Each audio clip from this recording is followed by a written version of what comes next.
Hello મિત્રો, કેમ છો? મજામાં? આજે આપણે બનાવવાના છે લસણિયા રીંગણા બટાકાના ભજીયા. તો આ લસણિયા રીંગણા બટાકાના ભજીયા બનાવવા માટે મેં લસણની ચટણી વાટી લીધી છે. 2 ગાંઠિયા એટલે લસણ લીધું, થોડું જીરું લીધું છે અને કશ્મીરી મરચું લઈ અને ચટણી ખાંડી અને લઈ લીધી છે. અને આપણે 2 બટાકા લીધા છે, 2 રીંગણા લીધા છે, લીલા ધાણા લીધા છે, ચણાનો લોટ લીધો છે. અને જે મસાલા કરું એ પૂરો વિડીયો તમારા જોડે શેર કરું છું. એકદમ નવી રીતે બનાવવાના છે. અમારી વિડીયો સારી લાગે તો પ્લીઝ અમને લાઈક કરવા માટે સૌથી પહેલાં બેટર રેડી કરવાનું છે. ચણાનો લોટ લીધો છે અને ચારી લેવાનું છે. અંદર આપણે પાણી નાખવાનું છે. થોડું પાણી નાખી અને લોટને સરસ મિક્સ કરી દેવાનું છે. આ સરસ મિક્સ કર્યા પછી આપણે આના અંદર મસાલા કરવાના છે. કયા મસાલા કરવાના છે એ હું તમને બતાવું. સૌથી પહેલાં મીઠું નાખું છું થોડું, અને 1 ચપટી એટલી જ આપણે હળદર નાખવાની છે. પછી આપણે ખાવાના સોડા નાખવાના છે, પણ કેટલા? 1 ચપટી એટલા એ પણ. હવે આપણે લીલા ધાણા નાખવાના છે. આના અંદર આપણે લાલ મરચાંનો ઉપયોગ નથી કરવાનો, કેમ કે આપણે જે ચટણી બની છે ને એ અંદર પતિકાના અંદર ભરવાની છે. એટલે તો તમે જોઈ શકો છો આપણું બેટર બની અને મસ્ત રેડી થઈ ગયું. ના જાડું ના પાતળું, આવું બેટર બનાવી દેવાનું. આપણે જ્યારે ભજીયા ઉતારીએ ને ત્યારે 1 ચમચી આપણે ગરમ તેલ નાખી દઈશું આના અંદર. મેં આવી રીતના એક છીણી લીધી છે, જેથી કરીને આપણા પતિકા એક સમાન થાય એના માટે આપણે આવી રીતે બટાકાના પતિકા કરી લેશું. આના અંદર ના જાડા કે ના પતરા બને, આવા પતલા જ જોઈએ, કેમ કે જાડા હોય તેલના અંદર ચડે નહીં. બટાકા મેં છોલી અને ધોઈ રેડી કરી રાખ્યા હતા.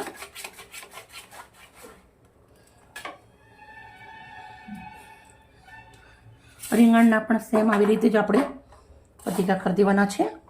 રીંગણ પણ મેં ધોઈ નાખ્યું છે, આ બંને બાજુથી કટ કરી લીધું છે.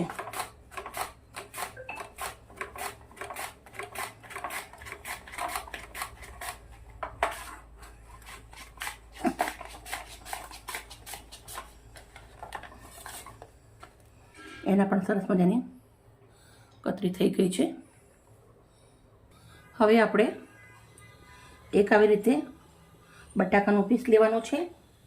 એના ઉપર આવી રીતે ચટણી દબાઈ દેવાની છે. સામે આવી રીતે રીંગણ લેવાનું છે.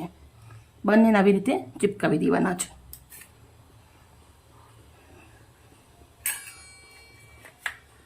થોડી થોડી આવી રીતના ચટણી લેવાની અને ચિપકાવી દેવાની. સાથે આપણે આવી રીતના રીંગણાનું પતીકું લેવાનું, એ પણ ચિપકાવી દેવાનું. સેમ પ્રોસેસ બધી આવી રીતે બનાવી દઈશું.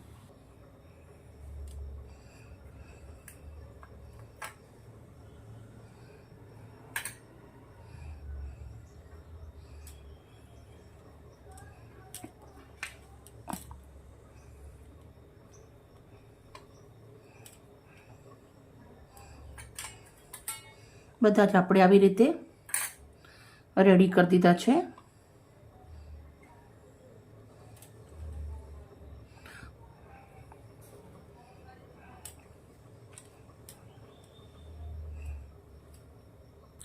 તેલ આપણું મૂકી દીધું છે, થોડું ગરમ થઈ ગયું છે.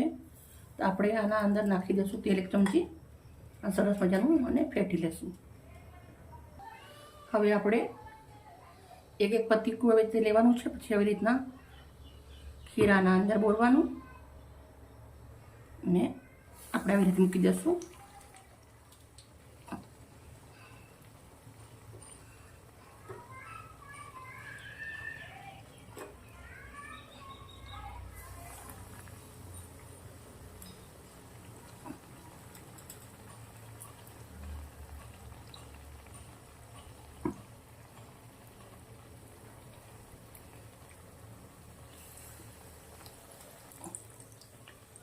હવે આપણે એક એક કરી અને ઉલટાવવાના છે આવી રીતે સાવધાનીથી.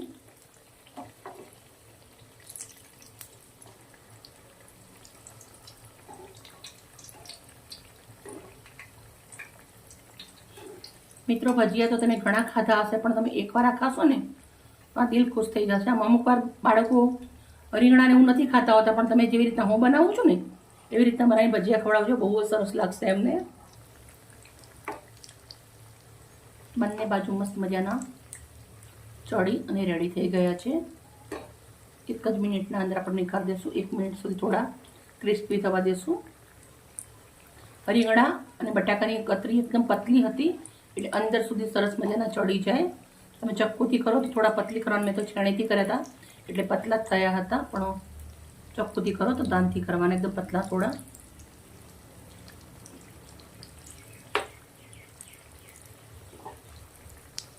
ચાલો મિત્રો, આપણે પકોડા તો બની અને રેડી થઈ ગયા છે. હવે આપણે એક ચાયણાના અંદર નીકાળી દઈશું.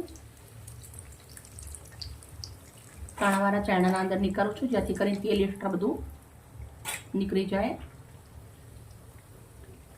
મસ્ત એકદમ જારીદાર બન્યા છે, તમે જોઈ શકો છો.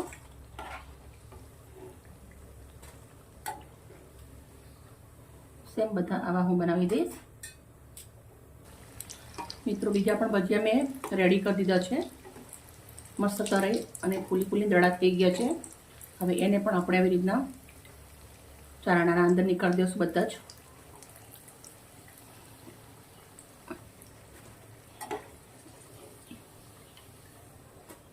ચાલો સર્વ કરીશું. આપણે એક પ્લેટ લીધી છે, પ્લેટના અંદર આપણે સર્વ કરી દઈએ છીએ.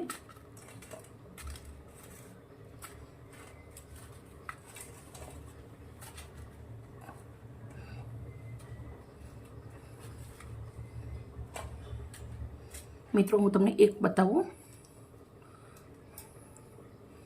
તમે જોઈ શકો છો કેટલું સરસ મજાનું છે, બહુ જ મસ્ત. તેલ ગરમ છે, મરચાં નાખું છું. મરચાંના અંદરથી કટ કરી લીધા છે.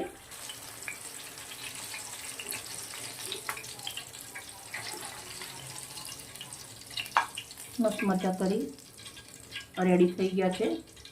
મરચાં ઉપર થોડું એવું મીઠું ભભરાવું છું. આ મીઠું મરચાં ઉપર જ ભભરાવાનું, કોઈના જીવનના અંદર નહીં ભભરાવાનું.